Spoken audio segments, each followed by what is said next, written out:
Praise the lord. ప్రభు అయిన యేసుక్రీస్తు వారు ఈరోజు మనకు అందిస్తున్నటువంటి వాగ్దానం నహూము 1వ అధ్యాయం 15వ వచనం. వ్యర్థుడు నీ మధ్యనిక సంచరించడు. యెహోవా మహాకోపం ముందు ఎవరు నిలబడలేరు. ఆయన భయంకరమైన కోపాన్ని ఎవరు భరించలేరు. ఆయన కోపం అగ్నిలా దహించి వేస్తుంది. ఆయన రాకతో బండల బద్దలై చెదిరిపోతాయి. యెహోవా మంచివాడు. ఆపద సమయంలో తలదాచుకోవడానికి ఆయన సురక్షిత స్థలం. ఆయనను నమ్మిన వారి పట్ల ఆయన శ్రద్ధ తీసుకుంటాడు. ఆయన తన శత్రువులను సర్వనాశనం చేస్తాడు. ఆయన వరదల వారిని తృప్తిపెడతాడు. ఆయన తన శత్రువులను అంధకారంలోకి తరిమివేస్తాడు. యూదా, యెహోవాపై కుట్రలు ఎందుకు పన్నుతున్నావు? కానీ ఆయన వారి పన్నాగాలన్నింటినీ వమ్ము చేస్తాడు. కష్టం రెండవసారి రాదు. చిక్కుపడిన ముళ్ళ పొదల్లా నీ శత్రువు నాశనం చేయబడతాడు. ఎండిన కలుపు మొక్కల్లా వారు వేగంగా కాలిపోతారు. అషూరు నీలో నుండి ఒక మనిషి వచ్చాడు. అతడు యెహోవాకు వ్యతిరేకంగా దుష్ట పథకాలు వేశాడు. అతడు చెడు సలహా చేశాడు.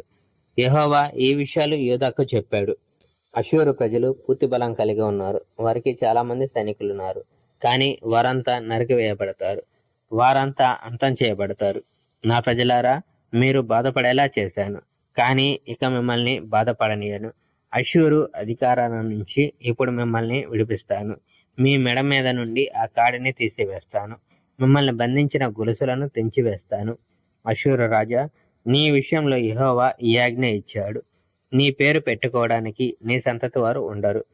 నీ దేవుళ్ళ ఆలయాల్లో నెలకొల్పిన చెక్కిన విగ్రహాలను, లోహపు బొమ్మలను నేను నీ కొరకు, నీ సమాధిని నేను తయారు చేస్తున్నాను.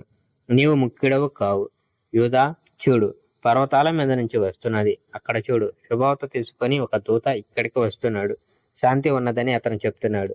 యూదా, నీ ప్రత్యేక పండుగలను జరుపుకో. యూదా, నీవు మాట ఇచ్చిన వాటిని నెరవేర్చు. దుష్టజనులు మళ్ళీ నీ మీద దాడి చేసి నిన్ను ఓడించలేరు. ఆ దుష్టజనులందరూ నాశనం చేయబడ్డారు. Praise the Lord. May God bless our India.